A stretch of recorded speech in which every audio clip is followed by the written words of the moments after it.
Saya divonis oleh psikiater mengidap anxiety, gelisah yang berlebihan kan ya. Kemudian saya selalu merasa cemas kalau bertemu banyak orang, takut pergi sendiri.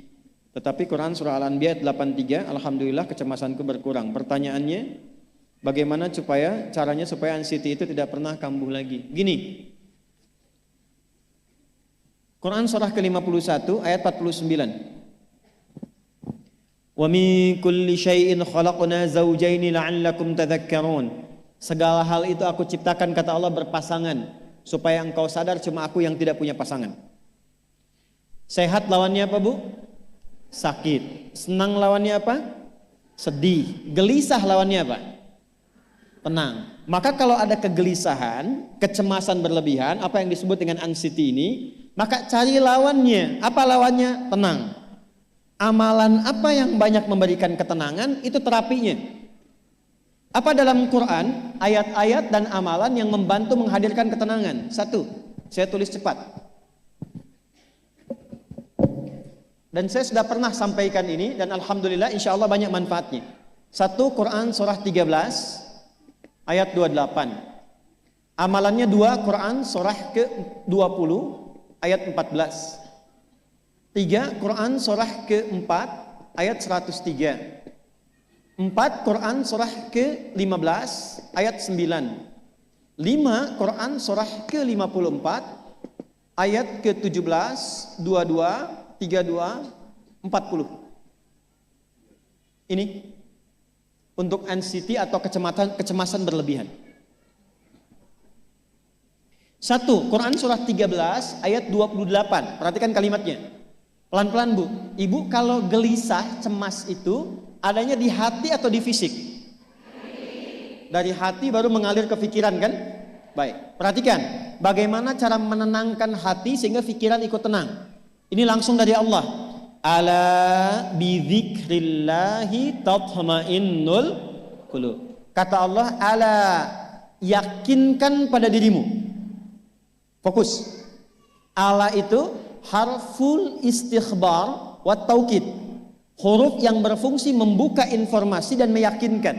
Jadi kalau ibu ingin tenang, ada yang divonis cemas berlebihan, anxiety. Pertama kata Quran mesti yakin dulu nih. Lawan itu yakinkan pada diri. Bidzikrillahi, dengan banyak meningkatkan zikir kepada Allah, tatmainnul qulub, dampaknya ke hati memberikan ketenangan. Jadi rumus cepat menghilangkan kegelisahan, obat yang pertama kata Al-Quran, zikrullah. Apa obatnya? Amalan zikrullah ada 4. Amalan zikrullah ada 4. 1, saya lompat dulu ke yang paling cepat, yang paling gampang, yang paling mudah. Quran surah ke-4 ayat 103. فَإِذَا قَضَيْتُمُ الصَّلَاةَ فَاذْكُرُوا اللَّهَ. Maka jika engkau telah tuntas mengerjakan salat, berzikirlah kepada Allah. Ibu kalau sudah salat ada zikir? Ya? Subhanallah, alhamdulillah, Allahu akbar, astagfirullah, ada itu? Hafal ya? Itu yang paling gampang. Kalau sedang cemas, keluarkan zikir pertama dalam bentuk kalimat thayyibah. Apa kalimat pertama yang dibaca setelah salat? Bukan. Astagfirullah. Assalamualaikum warahmatullah. Assalamualaikum warahmatullah. Astaghfirullah. Astaghfirullah. Astaghfirullah. Allahumma antas salam wa minkas salam. Tabarakta ya dzal jalali wal ikram. Kalau ingin agak panjang, boleh. Ada yang versi panjangnya. Ya astaghfirullahalazim alladzi la ilaha illa huwal hayyul qayyum wa atubu ilaih. Baca 3 kali. Allahumma antas salam wa minkas salam wa ilaika ya'udus salam. Fahayyina rabbana bis salam wa adkhilna al jannata daras salam. Tabarakta ya dzal jalali. Yang pertama versi singkat, yang kedua digabung dengan doa versi panjang. Kalau sedang gelisah, bacakan cepat, tapi harus yakin. Karena kalimat Qur'annya mesti yakin. Astagfirullah, astagfirullah, astagfirullah. Jangan cuma di lisan sambil ingat Allah. Enggak, ini enggak main-main ya, ini enggak main-main. Jadi begitu sedang gelisah, cemas berlebihan, merasakan cemas, anak gimana belum datang, astagfirullah. Tapi sampaikan ke jiwa, ingat Allah, astagfirullah. Astagfirullah. Sampai terjadi perubahan dalam hatinya, merasakan ketenangan. Astagfirullah, astagfirullah. Kalau itu belum tuntas, ambil wudhu. Amalkan yang kedua, Quran surah ke-15 ayat yang ke-9. Inna nahnu nazzalna dzikra wa inna lahu lahafidhun. Dengan keagunganku aku turunkan Al-Quran itu sebagai zikir. Nah, Quran disebut oleh Allah sebagai zikir. Di antara fungsinya memberikan ketenangan pada jiwa. Ibu kalau sedang cemas, istighfar, masih ada sisanya wudhu, ambil mushaf menghadap kiblat. Baca, Bu. Apa yang terjadi? Nanti akan terjadi Quran surah ke-8 ayat kedua. Saya belum tuliskan karena ini detailnya. Innamal mu'minuna alladzina idza dzukirallahu wajilat qulubuhum wa idza tuliyat 'alaihim ayatuhu zadathum imana wa 'ala rabbihim yatawakkalun. Sepanjang ada insan beriman, kata Allah, dia dibacakan kepadanya Quran atau bahkan dia membaca sendiri, akan ada getaran pada jiwanya, meningkat imannya, tersambung hubungannya dengan Allah. Yang paling dahsyat, ibu ambil wudhu, buka mushaf, baru dibuka mushafnya, kok tiba-tiba ayatnya sesuai dengan apa yang kita rasakan. Kadang terjadi begitu. Lu tiba-tiba ibu baca aja ibu baca. Tapi bacanya bukan cuma di lisan, sambungkan lisan dengan kolbu. Kalau tahu, cari surat-surat yang sesuai dengan kebutuhan. Misal, maaf ya Bu ya, ada yang menganggap misalnya ibu nggak punya kelebihan, ditinggalkan oleh teman, dikecilkan bahkan oleh pasangan sendiri, buka surat Ad-Duha, buka surat Al-Insyirah. 2 aja dulu. Baca dengan tulus, mengalir ke hati. Begitu ibu bacakan Wad-Duha, Wal-Laili idza saja, ma wadda'aka rabbuka wa ma. Perhatikan, rasakan surah itu diturunkan untuk ibu. Karena begitulah cara baca Quran. Kata para ulama, kalau kita ingin merasakan kenikmatan baca Al-Quran, rasakan saat baca, surat itu diturunkan untuk kita. Maka cara bacanya akan beda. Wadduha, demi segala kenikmatan yang telah aku berikan kepadamu, seperti engkau nikmat merasakan cahaya duha, aku bersumpah. Wal-laili idza saja, dan demi semua kesulitan yang kau rasakan sekarang seperti gelapnya malam. Ma wadda'aka rabbuka wa ma qala. Hei, tanamkan pada hatimu yang paling dalam, aku tidak akan pernah meninggalkanmu dan engkau tidak seperti apa yang orang-orang lain katakan. Kalau ibu rasakan baca Quran seperti itu, hilang gelisah. Masih ada lagi kegelisahannya. Menghadap ke arah kiblat, tunaikan sholat.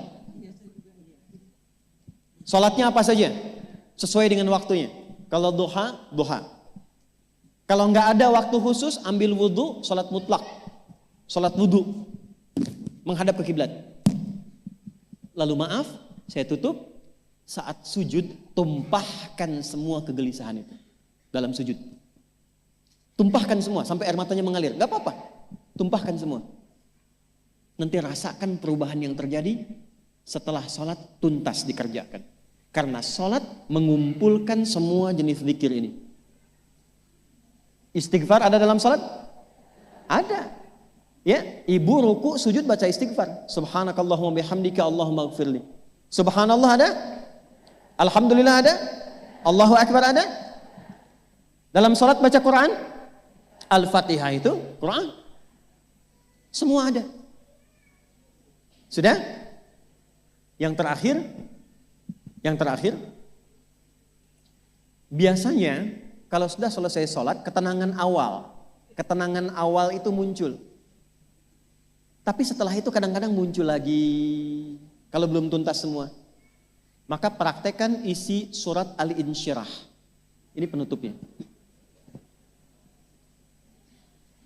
Inna ma'al usri, fa inna ma'al usri. Apa artinya insyirah? Insyirah itu suasana hati yang lapang, selapang-lapangnya seakan-akan gak ada beban lagi. Maka kata Allah, kalau hatimu ingin lapang dan tidak pernah merasakan ada beban lagi, maka perhatikan. Alam nashrah. Hei, masa engkau merasa cemas, gelisah dan berlebihan hanya karena masalah yang sekarang kau hadapi? Bukankah dulu banyak ribuan masalah yang telah aku selesaikan? Jadi kalau ibu mengalami masalah sekarang, jangan sampai larut sedih dengan masalah yang sekarang. Yakin dulu pun banyak masalah selesai juga. Alam nashrah. Lalu apa yang harus dilakukan? Kata Allah, seberat-beratnya beban, tanamkan keyakinan pada jiwamu. Inna ma'al usri, semua ini pasti selesai. Pasti ada solusinya. Pasti selesai. Inna ma'al usri yusra itu bahasa singkatnya begini, pasti selesai. Pasti tuntas. Yakin Allah sudah jamin pasti tuntas. Jelas? Jadi kalau sedang punya persoalan, yakinkan pada diri kita masing-masing, ini pasti selesai. Insya Allah ada solusinya. Gak mungkin Allah titipkan kalau saya tidak sanggup menjalaninya. La yukallifullahu nafsan illa, maka lakukan yang ini dan secara kontinu. Terapinya ini aja. Terapinya ini aja. Gelisah lagi, zikir lagi. Gelisah lagi, buka Quran. Sampai itu hilang, tapi itu tidak akan pernah hilang kalau ibu gak yakin bisa mengatasinya. Karena itu hurufnya dibuka dengan ala, yakinkan, itu hilang. Jelas?